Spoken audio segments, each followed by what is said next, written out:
Welcome back to the Cold Case Project. Tonight, we journey to the quiet, rural landscape of Greenville, Alabama, to unravel a baffling mystery that unfolded in broad daylight. This is the story of Sherry Lynn Marler, a young girl who vanished without a trace, leaving behind a void of unanswered questions and a community forever changed. June 6, 1984. A seemingly ordinary Wednesday morning in Greenville, Alabama.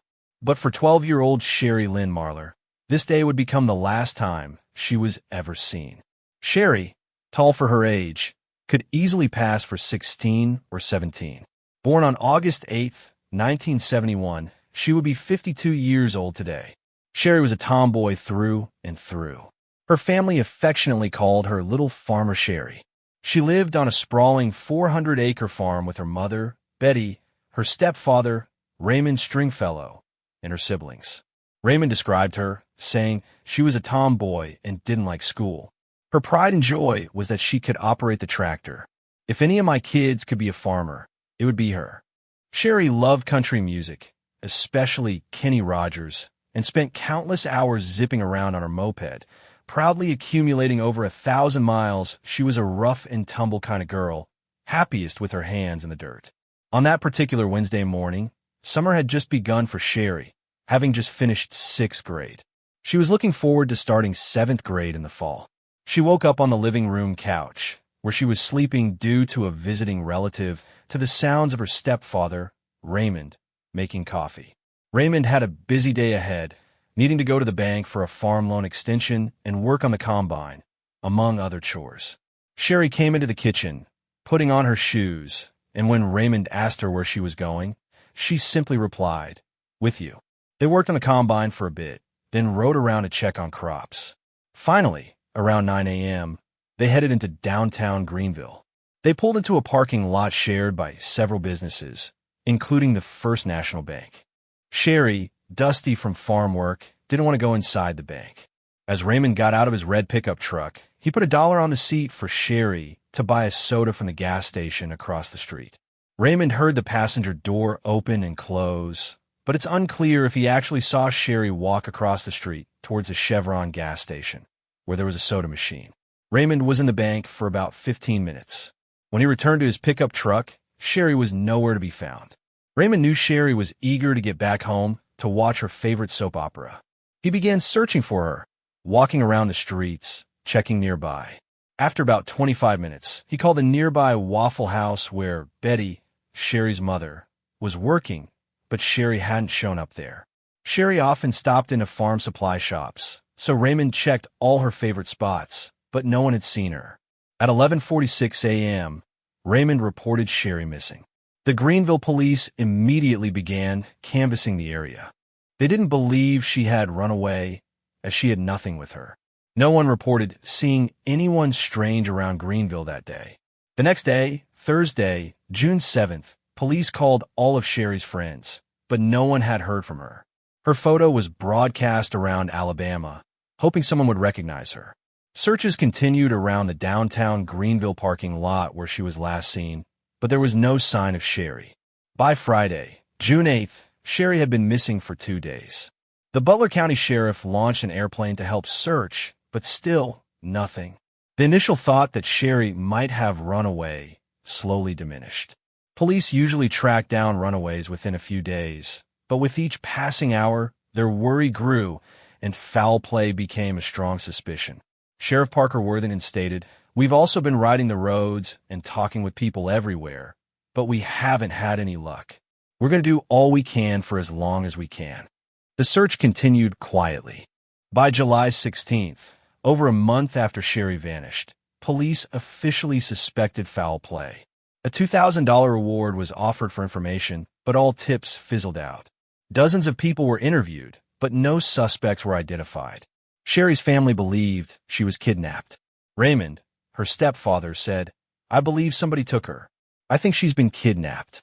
Police searched fields and woods, even investigating a well where buzzards were seen, but found nothing but dead snakes. A woman's dream about a body in a field led to acres being dug up, again with no results. Every lead, no matter how far-fetched, was pursued. Through Child Find, a national agency for missing children, Sherry's picture was placed on billboards and posters across the country. This generated some tips, but they all led nowhere. However, starting in October, 4 months after Sherry disappeared, police began receiving tips of sightings. Detective Ken Flower noted, "We still get tidbits, but nothing major. We've had possible sightings in northern states, and some local information was brought to us just a few days ago, but nothing came of it." The sightings continued between October and December of that year. 3 different callers from 3 different southern states, Louisiana, Georgia, and Florida, reported seeing Sherry with a man. All 3 witnesses described a similar individual, a husky, approximately 5 feet 8 inches tall, 50-year-old man with a weathered complexion and noticeable crow's feet around his eyes. All callers also noted that the young woman with him seemed disheveled and, as described in newspapers, ragamuffin. The caller for Georgia said the young woman called the man BJ at a truck stop. Betty Stringfellow, Sherry's mother, recounted, "The man who reported her said that what made her so discernible was that she was so despondent and dazed looking." The last reported sighting was in a mall in New Orleans, Louisiana, later in 1984. None of these sightings were ever confirmed. By April 1986, nearly 2 years after Sherry disappeared, police still had no leads or suspects. Rumors circulated in Greenville, particularly around Sherry's family. Some residents claimed they never saw Sherry in town that day, with one anonymous resident stating, "That little girl never made it into town, or else I would have seen her. Wherever she's at, she's dead." The family remained united, believing none of them were involved. Police believed foul play was involved, but also felt Sherry would only have gotten into a car with someone she knew, as no stranger was seen acting suspiciously in Greenville that day. Captain Thomas Touchton of the Greenville Police stated, "This is not like Birmingham or any other big city. If you was to see somebody you don't know, you find out quick who it is. In small towns, strangers stand out." The FBI initially looked into the case in 1984, but withdrew when they couldn't find solid evidence of a kidnapping. Police asked Raymond and Sherry's family to take polygraph tests, which they refused. Raymond explained, "Why should we take a polygraph test when they don't even check out people who say they have seen Sherry? We haven't done anything we're ashamed of. We didn't do anything to prompt Sherry to run away." Police argued it was standard procedure, as Raymond was the last person to see Sherry. After 1986, the case truly went cold.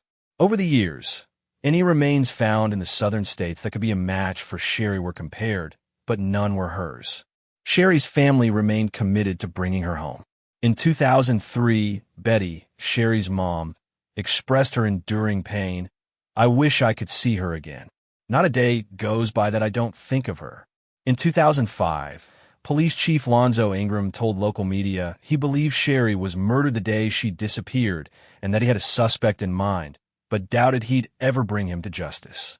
This was the only hint given about a specific suspect. In 2018, officials in South Carolina helped search for Sherry, though it was unclear if they sought a living person or remains.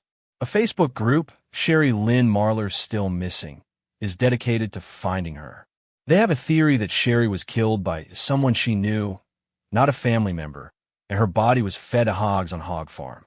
They've conducted extensive research, but reportedly, police have not shown interest in collaborating with them. To date, no suspect has ever been named in Sherry's case, and no evidence has ever been found regarding what happened to her. Sherry Lynn Marlar vanished in broad daylight, in a short 15-minute window, leaving behind a family desperate for answers.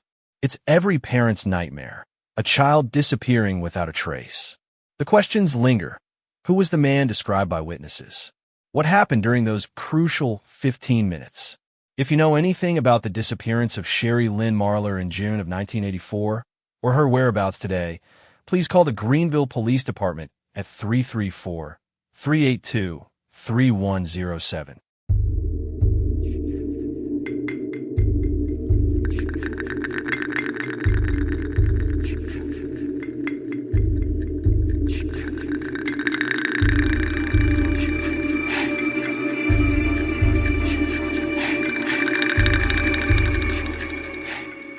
Hey, this is Tony from the Cold Case Project, where we focus on unsolved cases across the United States.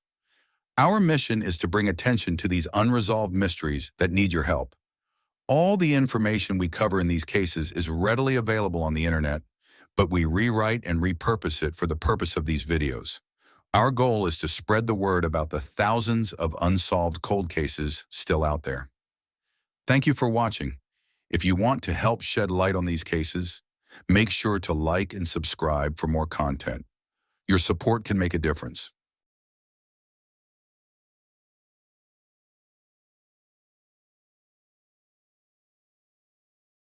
On a seemingly ordinary Monday, November 3rd, 2008, in the quiet tree-lined community of Homewood, Alabama, 23-year-old Nadia Kirsch clocked out of her cashier job at the Tria Market.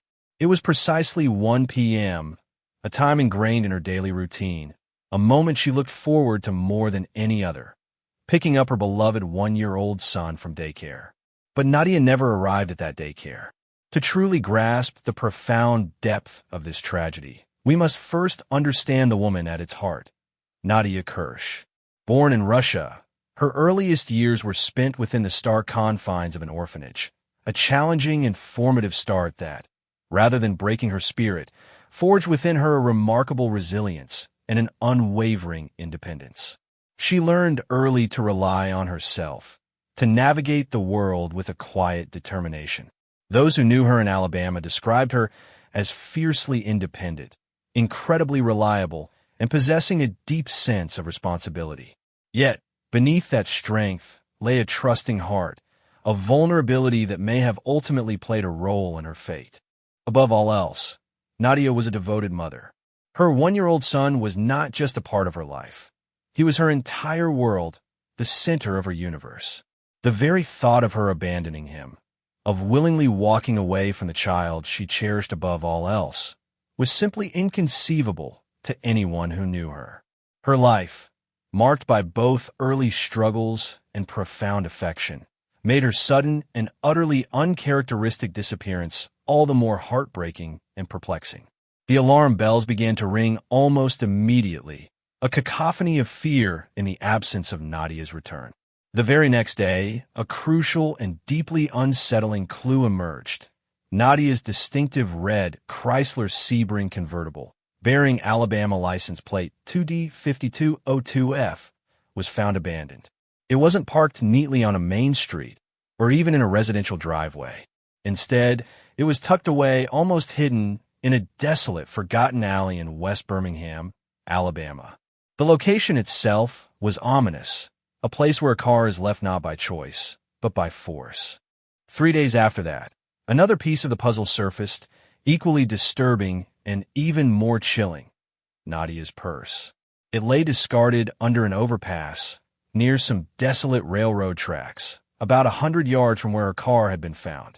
The scene painted a grim and violent picture: a young mother, her car, her most personal belongings, all left behind, as if she had simply vanished into thin air, plucked from her life without a moment's notice. The circumstances screamed foul play, leaving investigators with a terrifying question: what happened to Nadia Kirsch? For a year and a half, the mystery of Nadia's disappearance hung heavy in the air.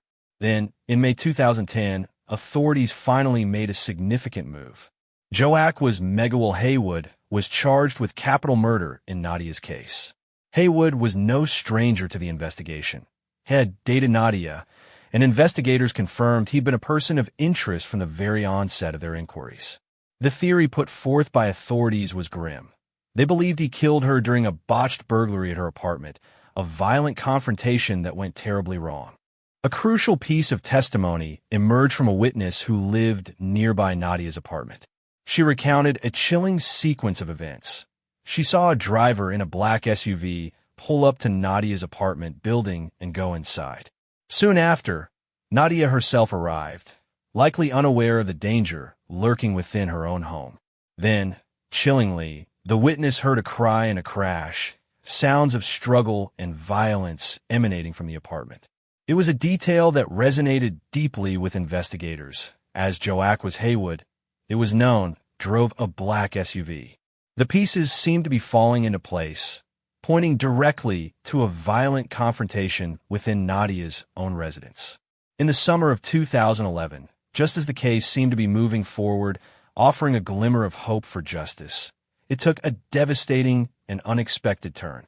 The capital murder charges against Joaquin Haywood were dramatically dropped.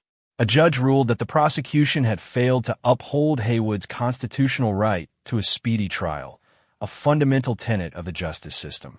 Compounding this issue, two critical pieces of evidence that could have definitively linked Haywood to Nadia's disappearance, had not been thoroughly tested for DNA. By the time of this ruling, Haywood had already spent 15 agonizing months in custody, his life on hold, accused of a heinous crime. The decision to drop the charges was a crushing blow to Nadia's family and to the relentless pursuit of justice. It meant that a man suspected of her murder was now free, albeit with the caveat that authorities stated they would refile the murder charges if more evidence resurfaced. But the legal setback left a profound sense of frustration and despair. The case, once seemingly on the verge of resolution, was now thrown back into agonizing uncertainty, leaving Nadia's family to grapple with the bitter reality that the legal system, in this instance, had failed them. Today, Nadia Kirsch remains a missing person. Her case, though legally stalled and without a definitive resolution, is far from forgotten. The circumstances of her disappearance, the abandoned car, the discarded purse, the witness testimony, and the suspected involvement of someone she knew, all point overwhelmingly to foul play. Nadia, the resilient young woman who overcame so much, the devoted mother who simply wanted to pick up her son, deserves to have her story concluded, her fate revealed, and those responsible held accountable.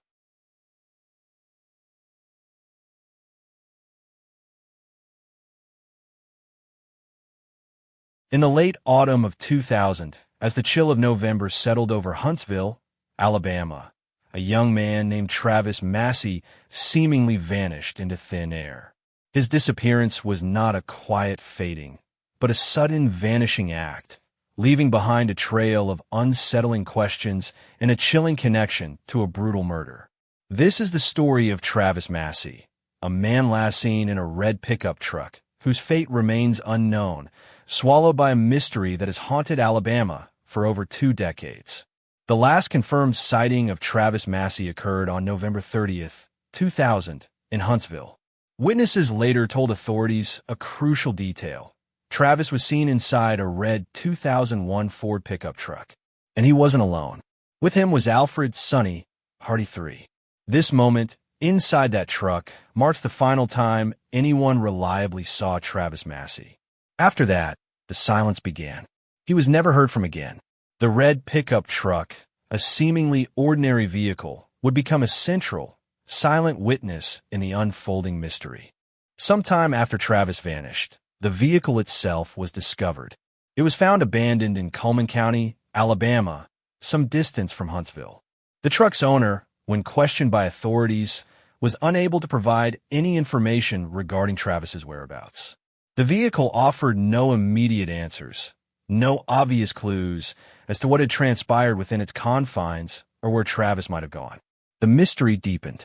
As investigators delved deeper, they uncovered other potential sightings of Travis earlier on the day of his disappearance. Witnesses reported seeing him in the company of 2 unidentified white men and 1 unidentified black man. These additional sightings, though unconfirmed in detail, suggested that Travis's movements that day were not limited to his encounter with Sonny Hardy. They hinted at a broader network of acquaintances or activities that might hold clues to his fate. Who were these other individuals? What was the nature of their interaction with Travis? These questions remained unanswered, adding layers of complexity to an already perplexing case. The investigation soon turned its focus to Alfred Sonny Hardy III, the last person known to be with Travis. Hardy was arrested after Massey's disappearance, but not initially for Travis's case.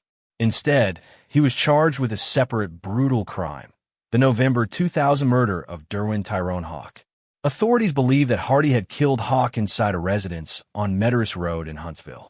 This was a critical development, and it brought with it a chilling theory directly related to Travis Massey. The connection between Travis Massey and the murder of Derwin Tyrone Hawk became the central theory in Travis's disappearance. Investigators began to suspect that Travis Massey may have witnessed the crime. This possibility transformed Travis from a missing person into a potential victim of a desperate act to silence a witness. If he had indeed seen the murder of Derwin Hawk, it will provide a powerful motive for someone to ensure he never spoke about it. Alfred Sonny Hardy III was subsequently convicted of Hawk's homicide in 2001, though he has consistently maintained his innocence, claiming he was framed for the murder. Despite his conviction for Hawk's death, the question of Travis Massey's fate remained. Authorities strongly believe that Hardy may have killed Travis as a direct result of what he allegedly knew about Hawk's homicide. The sequence of events, Travis last seen with Hardy, Hardy charged with murder, and then Travis's disappearance, painted a grim and compelling picture for investigators. Despite the strong suspicions and the compelling circumstantial evidence, no charges have ever been filed against anyone in connection with Travis Massey's disappearance. Without a body, without definitive forensic evidence linking a suspect directly to Travis's vanishing, building a prosecutable case becomes an immense challenge. The legal system requires concrete proof, and in Travis's case, that proof has remained elusive. Travis Massey may have traveled to the Birmingham, Alabama area, a possibility that has been explored but never confirmed. Some agencies may even list December 1st, 2000, as the date of his disappearance, a slight variation in the timeline, but the core mystery remains the same. His case is officially classified as unsolved.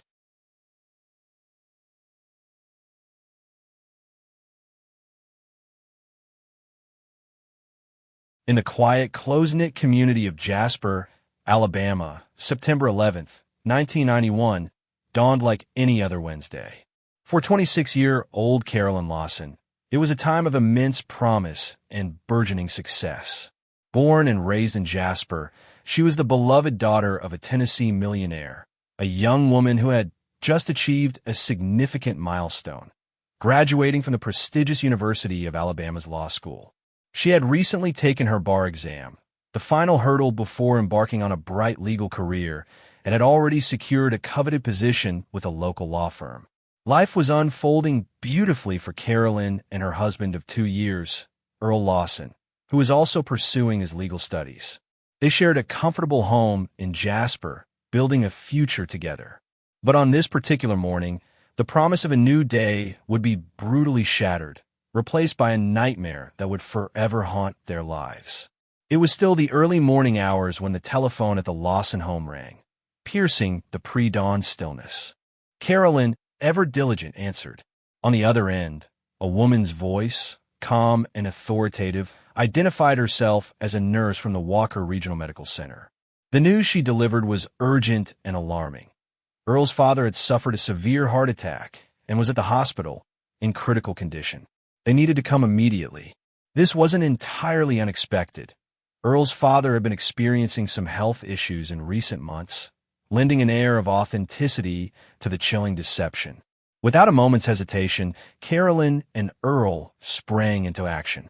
They quickly dressed, their minds racing with concern, and hurried out of their house, heading towards their four-wheel drive 1991 Ford Explorer. As Earl reached for the driver's side door, before he could even fully close it, another vehicle suddenly pulled up. A figure, masked and armed with a gun, leaped out and rushed towards them. Earl initially believed it was a random robbery, a desperate attempt to steal their vehicle or valuables. But the assailant's intentions were far more sinister. With the cold steel of a gun pointed at them, the masked man handed Carolyn a roll of duct tape. In a horrifying twist, he forced her, at gunpoint, to bind her husband's wrists and legs. Carolyn, terrified but compliant, did as she was told. The assailant then seized Carolyn, pushing her into the passenger seat of their own Explorer, slid into the driver's seat, and with a roar of the engine, sped away, leaving a bound and helpless Earl behind, his world collapsing around him. Left alone, tied and reeling from the shock, Earl Lawson fought desperately against the constraints. The duct tape, meant to hold him, became a symbol of his wife's terrifying abduction. He struggled, pulling and twisting, until, with a surge of adrenaline, he managed to free himself. His keys, however, were gone, taken with Carolyn in their stolen Explorer. The house, which they had locked before rushing out, now stood as an impenetrable barrier to calling for help. In a moment of sheer desperation, Earl had no choice but to kick down his own front door, splintering the wood, to gain entry and reach the telephone. His hands trembling, he dialed 911, the words tumbling out in a frantic rush. The next call was perhaps the hardest, to Carolyn's parents in Tennessee. Delivering the news of their daughter's abduction, a scene ripped from a movie, must have been an agonizing ordeal. But it was real. The police were immediately involved, and recognizing the gravity of the situation, swiftly contacted the Federal Bureau of Investigation. An FBI command center was established right there in the Lawson home, transforming their sanctuary into a hub of intense investigation.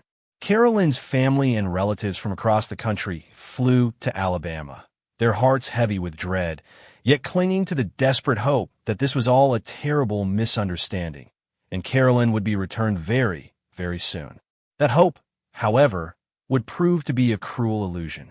Not long after the kidnapping, a chilling phone call came through to the Lawson house, where the FBI and local police were already immersed in their investigation. Earl answered, and on the other end, a voice delivered the terrifying demand: $300,000 in cash for Carolyn's safe return. For Carolyn's family, particularly her wealthy parents, raising such a sum was not an insurmountable obstacle. The money was quickly gathered, a briefcase filled with crisp bills, every dollar a testament to their desperate hope. The plan was set. They would meet the kidnappers' demands, hoping that once the money was retrieved, law enforcement could track the assailant and bring Carolyn home. But the kidnapper was cunning, making the process excruciatingly difficult. The instructions were extreme, a convoluted maze of demands designed to evade capture. Go to this pay phone, the voice would command. Then call this number from this pay phone. Then I'll tell you where to go next. The destinations varied wildly, sometimes just a few miles down the road, other times a grueling 20 or 30 miles away. The kidnapper specifically demanded that Earl Lawson Sr., Earl's father, be the one to make the drop-off. In their first attempt, Earl Sr., briefcase in hand, followed the insane directions to the final destination. But in an extraordinary, almost unbelievable coincidence, 5 police cars were already there, responding to an unrelated incident. The kidnapper, observing from a distance, assumed they had been double-crossed, that the police had been called. The drop was aborted. The family, desperate, pleaded with the kidnapper, assuring them it was a mere coincidence, that they had not involved the authorities. They also demanded to speak to Carolyn, to know she was alive. And, miraculously, according to the family, Carolyn did speak to them, relaying some of the kidnapper's demands. In a critical and ultimately devastating oversight, the FBI, who were supposed to be recording all calls, failed to hit record during the portion where Carolyn spoke. Her voice, a potential key piece of evidence, was lost forever. On September 13th, 2 days after Carolyn's abduction, the kidnapper made a second attempt to retrieve the money. The new drop-off location was a service station on the outskirts of Jasper. Earl Sr. again arrived at the designated pay phone. The voice on the other end chillingly stated, "I have a rifle aimed at you right now," implying his vantage point from a house across the street. Earl Sr., following instructions, left the briefcase full of cash at the pay phone and drove away. Back at the Lawson home, everyone waited, breathless, for the call confirming Carolyn's release. But that call never came. During these tense drop-off attempts, the FBI had placed a tracking device on Earl Sr.'s vehicle and another inside the briefcase of money. However, in a catastrophic error, both beepers were transmitting on the exact same frequency. When air support was deployed to follow the money, the helicopters inadvertently followed Earl Sr.'s vehicle instead. They followed the wrong person. Hope began to dwindle. The phone call stopped. The numbers couldn't be traced. All they had were recordings of the kidnapper's voice, and the agonizing wait continued. As days turned into a week, the community, alongside the FBI, local police, Carolyn's family, friends, and coworkers, launched an exhaustive ground search. They combed through every inch of Jasper and the vast, surrounding miles of wilderness, dense woods, open fields, and murky bodies of water. They knocked on every door, questioning anyone who might have seen something, desperately trying to find any trace of Carolyn. All the while, they clung to the fading hope that the kidnapper would eventually call and release her. In a strategic move, the FBI released the audio recordings of the kidnapper's voice to the public, hoping someone would recognize it. And they did. Several people identified the voice as that of Jerry Bland. Jerry Bland, a distant cousin of Karen McPherson, had once been a prominent figure in the coal mining industry, but his business had collapsed, leaving him in dire financial straits. At the time of the kidnapping, he was broke, struggling with a cocaine addiction, and his wife had recently left him. He was spiraling downwards, a man desperate for money. The FBI, tracing Bland's past associates and family, eventually came across Karen Lancaster McPherson. She was Jerry Bland's cousin by marriage, and the two were known to be very close friends. Police located Karen McPherson and obtained a warrant to search her home. Inside, they found thousands of dollars in cash, which she couldn't explain. Under questioning, Karen finally broke. She confessed to being the woman who impersonated the nurse, making the deceptive call to the Lawson home. She confirmed that it was indeed her cousin by marriage, Jerry Bland, who had orchestrated and carried out the abduction. He was the one who made the ransom calls. Karen also admitted to watching over Carolyn at a holding location for at least a couple of days after the kidnapping. She claimed the last time she saw Carolyn alive was a day or two after the abduction, and that she never saw her again. Bland, she stated, later told her that Carolyn had somehow escaped and fled into a remote wooded area. The motive remained puzzling. Why Carolyn Lawson? The families didn't know each other, had no connections. A young boy, however, stumbled upon a cassette tape, which he gave to his father, who in turn handed it over to authorities. On this tape, a voice identified as Jerry Bland's was heard discussing plans to abduct someone else, a wealthy coal executive named Ellis Taylor. Karen McPherson's voice was also on the tape. It became clear that Bland and McPherson had meticulously planned a kidnapping for financial gain, driven by Bland's desperate need for money for drugs and his failing business. But why they ultimately targeted the Lawsons, how they obtained their phone number, or any other specific link, remains an enduring mystery. On September 28, 1991, authorities finally located Jerry Bland's house and secured a search warrant. There was no sign of Carolyn there. Bland, at that point, denied any involvement. However, in a truck on his property, they discovered hundreds of thousands of dollars in cash. By tracing the serial numbers, they definitively matched it to the ransom money paid for Carolyn's release. Jerry Bland had the ransom money. Yet, for reasons that remain unclear and highly controversial, Jerry Bland was not arrested then and there. Despite the damning evidence, the ransom money, Karen's confession, and the voice recordings, he was allowed to remain free. The FBI, aware that he possessed several guns, which they did not confiscate, and even found marijuana in his home, chose not to act. They could have arrested him for drug possession, if nothing else. Instead, they opted to stake out his house. The following Tuesday morning, Jerry Bland's wife and daughters were observed by FBI agents leaving the house shortly after 4:30 a.m. moments later. The agents suddenly heard the chilling sound of a single gunshot. When they entered the home, Jerry Bland was dead, a gun lying beside him. He had committed suicide. Carolyn's family and Earl's family were devastated, certain that Bland could have been arrested the night prior, that he could have been pressured to reveal Carolyn's whereabouts. But the opportunity was lost. With Jerry Bland's death, the most crucial piece of information, Carolyn's location, vanished. A Washington Post reporter later wrote a book about the case, describing it as one of the FBI's biggest failures. An FBI spokesperson later conceded, "Yeah, this definitely was not one of our shining moments." Karen McPherson was arrested and charged with kidnapping. Despite repeated questioning, She has consistently maintained that she doesn't know Carolyn's whereabouts. Whether she is telling the truth or withholding information remains unknown, but she has not cooperated further. Some believe that Jerry and Karen were not the only ones involved, suggesting a larger operation, though no concrete proof has ever emerged. Investigators have tirelessly searched Jerry's and Karen's homes and properties, digging, bringing in cadaver dogs, and utilizing specialized equipment based on tips about quarries, pits, and remote wooded areas. But every lead, every search has yielded nothing. No trace of Carolyn, or any remains, has ever been found. Her social security number has never been used, dispelling any notion that she might be alive somewhere.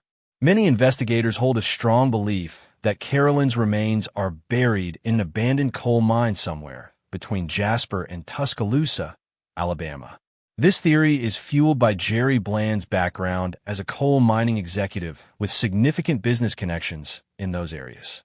Carolyn Lawson was declared legally dead in 1993, and her husband, Earl, has since remarried, attempting to rebuild his life amidst the lingering shadow of her disappearance. Despite a substantial reward offered for her recovery, Carolyn's body has never been found. Carolyn Lawson, a bright, intelligent young woman on the cusp of a promising legal career, was kidnapped from the very front of her home. Her story is a heartbreaking testament to a meticulously planned crime, a botched investigation, and the devastating impact of a life cut short, leaving behind an enduring mystery. The Walker County Sheriff's Department continues to be the investigating agency, reachable at 205-302-6464. The question still remains, where is Carolyn? Her family longs for closure, for the ability to give her a proper burial, and finally lay her to rest. Perhaps someone out there, someone who Jerry Bland might have confided in, or someone who knows something, anything, can finally bring Carolyn home and provide the justice she rightfully deserves.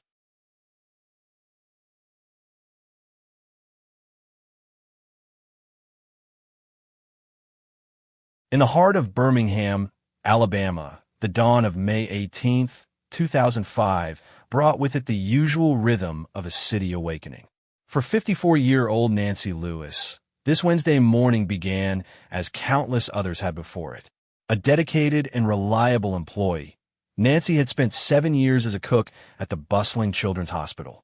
Her shift wasn't scheduled to begin until 5 o'clock a.m., but Nancy, known for her punctuality and commitment, often left her home on Princeton Avenue Southwest well before her start time, preferring to arrive early and prepare for the day ahead. At approximately 3:45 a.m., under the fading cloak of night, Nancy Lewis stepped out of her house, climbed into her blue 2001 Chevrolet S10 pickup truck, and began her familiar drive towards the hospital. It was a routine journey, one she had made hundreds of times. But on this morning, Nancy Lewis would never reach her destination. As Nancy navigated the quiet, pre-dawn streets, something unexpected and deeply unsettling occurred. While on her way to work, she reached for her phone and dialed her brother. Her voice, usually calm and steady, carried a note of urgency. She told him she had a flat tire and she needed his help. She gave him the location, a specific spot on her route. Her brother, concerned, immediately set out to assist her. But as he drove to the designated place, a cold dread began to settle in. He scanned the roadside, peering into the dim light, but there was no sign of Nancy. No blue Chevrolet S10. No distressed sister waiting for assistance. The spot she had described was empty. A chilling thought, a growing suspicion, began to form in his mind. He knew Nancy. He knew her vehicle. And he knew her tires. They were brand new. The idea of them suddenly going flat, especially all at once, struck him as highly improbable, almost impossible. His instinct screamed that something was wrong, far beyond a simple roadside inconvenience. He continued to search, his concern escalating into full-blown panic. He called her back, but there was no answer. He drove to the hospital, hoping against hope that she had somehow managed to make it there, that his fears were unfounded. But Nancy Lewis never arrived at Children's Hospital that morning, and from that moment on, she was never heard from again. The call about the flat tire, a seemingly innocuous request for help, became the last known communication from Nancy Lewis. Days passed, each one deepening the agonizing uncertainty for Nancy's family and friends. The initial frantic search, the desperate calls, the pleas for information, all yielded nothing. Then, on May 22nd, for days after Nancy vanished, a crucial piece of the puzzle emerged, though it offered little comfort. Her blue 2001 Chevrolet S10 pickup truck, bearing the Alabama license plate number Yobos, was discovered abandoned. It was found at a gas station on Bankhead Highway in Midfield, Alabama, a location some distance from Nancy's intended route to work. Authorities swarmed the scene, meticulously examining the vehicle for any clues. But there was no sign of Nancy. No struggle, no obvious evidence of what had transpired. The truck sat silently, a stark reminder of her absence. However, witnesses at the gas station provided a chilling detail. They reported seeing a man driving Nancy's truck after her disappearance. This testimony immediately shifted the focus of the investigation, introducing the grim possibility of foul play.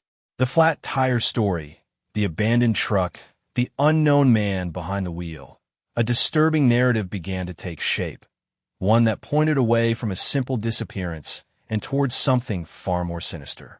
As the investigation intensified, a name surfaced that would become a key person of interest: Penny L. Clark, a resident of Bessemer, Alabama. Her connection to Nancy's case was undeniable, yet shrouded in ambiguity.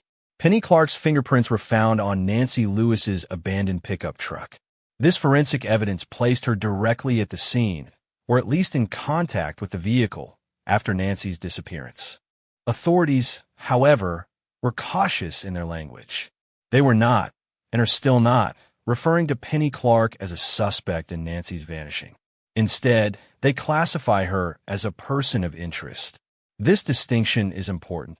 It means that while they have reason to believe she may possess information relevant to the case, they don't necessarily have enough evidence to charge her with a crime related to Nancy's disappearance. Despite this classification, the desire to locate and question Penny Clark has remained a priority for investigators.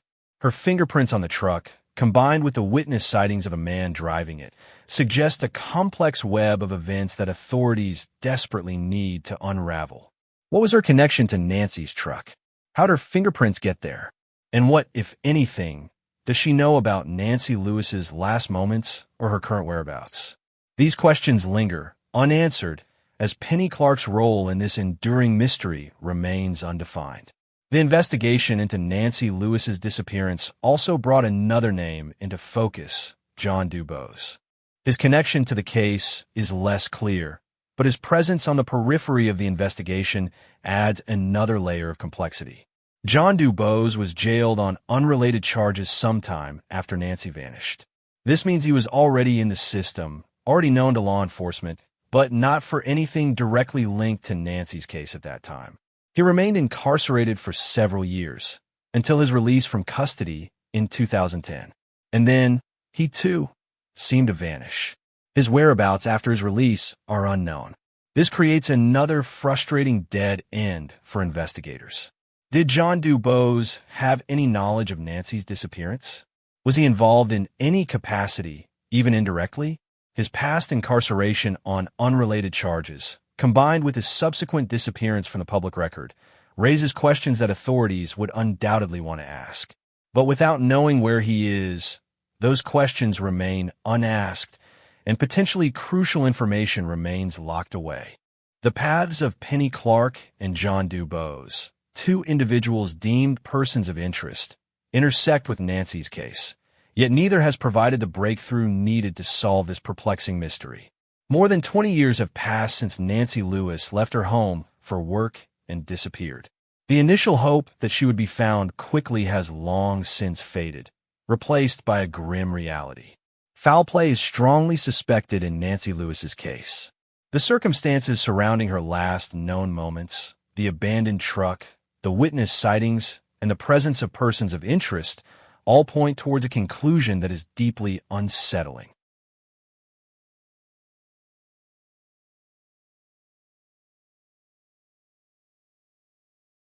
On a sweltering summer day, July 29th, 1985, in the quiet, tree-lined Alabama community of Roebuck, a man named Jerry Lackey made a final, chilling visit to his sister and brother-in-law.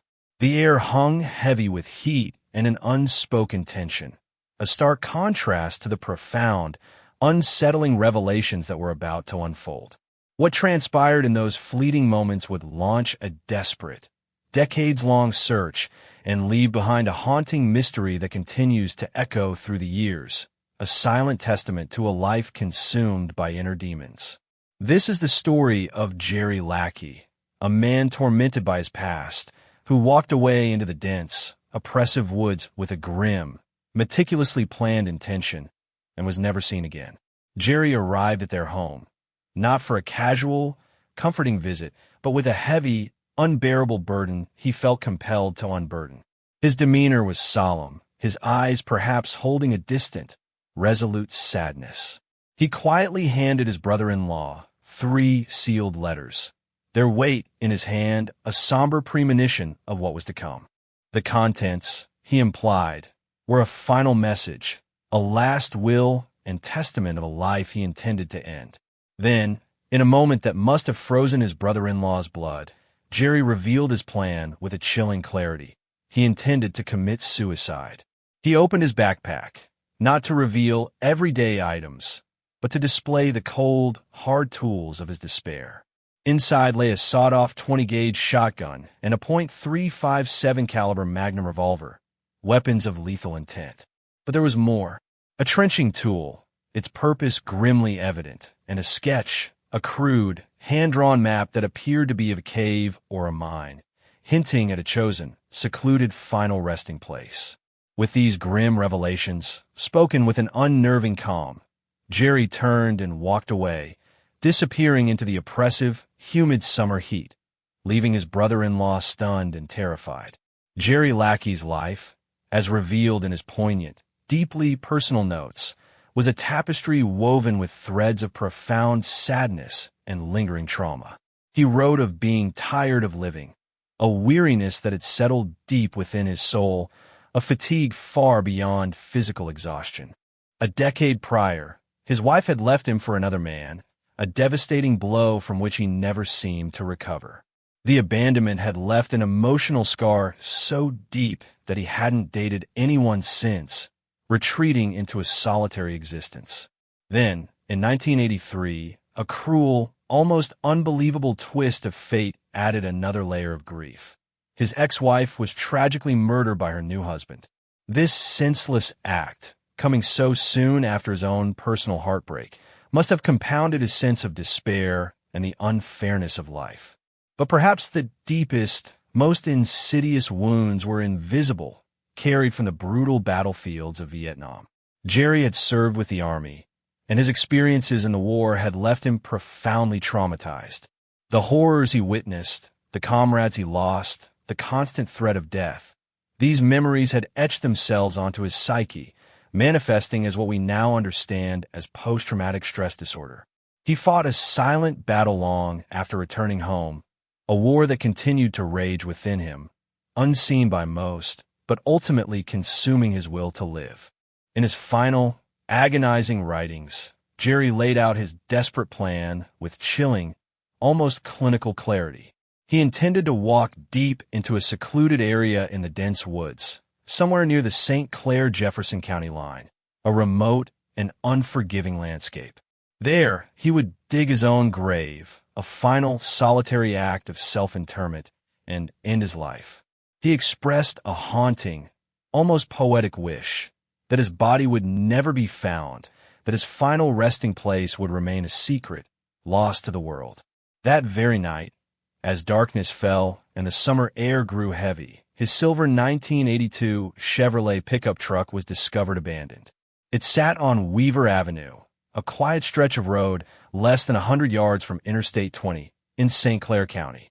The truck, a symbol of his everyday life, was left behind, a silent testament to his vanishing. Law enforcement was immediately notified, and a search of the immediate area was launched. Teams scoured the surrounding woods, the fields, and the roadside, but yielded nothing. No sign of Jerry. Just the empty truck, a stark and unsettling piece of a puzzle with no clear solution. Jerry had been living with his mother in Roebuck at the time of his disappearance, a quiet existence marked by his inner turmoil. Before he vanished, in a poignant act of finality, he had sold off his personal belongings, leaving the money to her, a final act of care and provision. He had worked a series of jobs, though none lasted long, perhaps a reflection of his inner turmoil and inability to settle. He was not known to drink alcohol or use drugs, and he had no prior history of mental illness or bizarre behavior that would have foreshadowed such a drastic act. This made his sudden, deliberate disappearance all the more perplexing and heartbreaking for his family. Despite his body never being found, and despite the lingering, desperate hope of his loved ones that he might still be alive, there has been no indication of Jerry Lackey's whereabouts since that fateful July day in 1985. Investigators, faced with the overwhelming circumstances of his detailed suicide plan and the complete lack of any trace, reluctantly believe he is deceased, his final resting place a secret guarded by the unforgiving Alabama woods. The letters he left behind, the tools he carried, and the silent truck all speak to a deliberate act.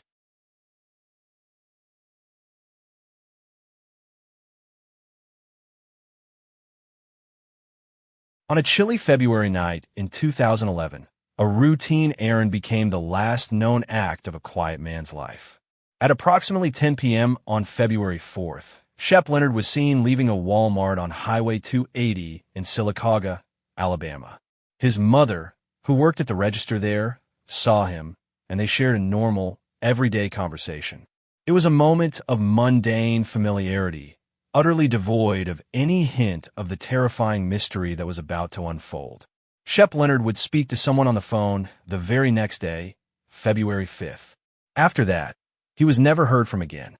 Shep Leonard was a man of quiet habits and predictable routines.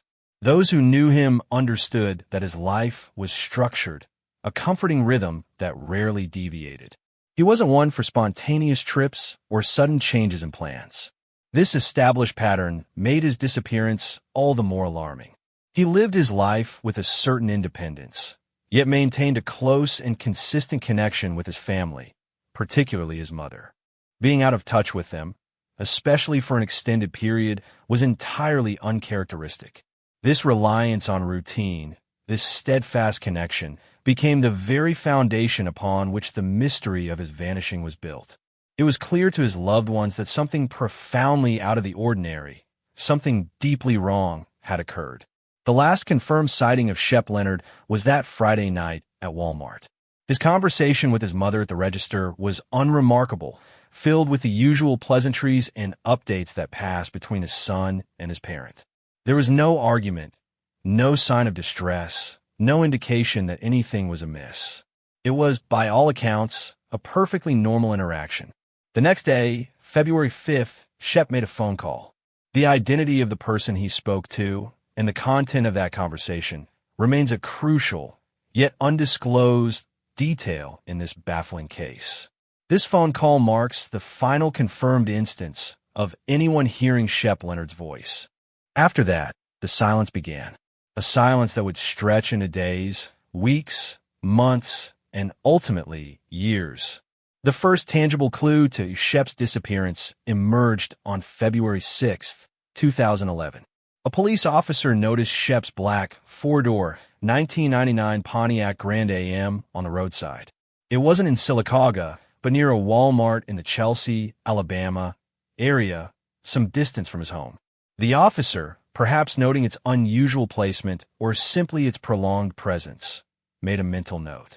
When the car was still there the next day, February 7th, the officer stopped to inspect it more closely. What he found only deepened the mystery. The car was locked, appearing undisturbed.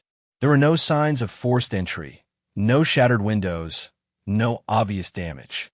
And perhaps most perplexing, there was gas in the tank. This wasn't a car that had run out of fuel or been left in a hurry after a breakdown. It was as if someone had simply parked it, locked it, and walked away. But who? And why? As concern for Shep escalated, his mother, driven by a growing sense of desperation, went to his house. What she discovered there only added to the unsettling nature of his disappearance. The lights were on, casting an eerie glow in the empty rooms. The heat was on, warming a house that held no one. Groceries were present, along with a receipt for them, suggesting a recent shopping trip, a continuation of his normal life just days before. Most tellingly, the covers were thrown off his bed, as if he had been asleep and had to get up suddenly, unexpectedly, to attend to something urgent. It was a scene that spoke volumes. Shep had left in a hurry, without preparation, without warning. He hadn't planned to be gone. But what could have compelled such an abrupt departure? And why, if it was voluntary, had he not contacted anyone? Despite the highly unusual circumstances surrounding Shep's disappearance, the abandoned car, the unsettling scene at his home, his uncharacteristic silence, police faced a baffling dilemma. They could find no concrete evidence of foul play, no signs of a struggle at the car, no forced entry at the house, no blood, no definitive forensic clues pointing to an abduction or murder. This absence of evidence, while seemingly reassuring, was equally frustrating. Without a crime scene, without a clear indication of what happened, the investigation struggled to gain traction. Was it a voluntary disappearance, despite being so out of character? Was it a medical emergency that left him disoriented and lost? Or was it foul play, so meticulously executed that it left no trace? The questions mounted, but answers remained elusive. The case of Shep Leonard, a man who simply vanished, remains officially unsolved.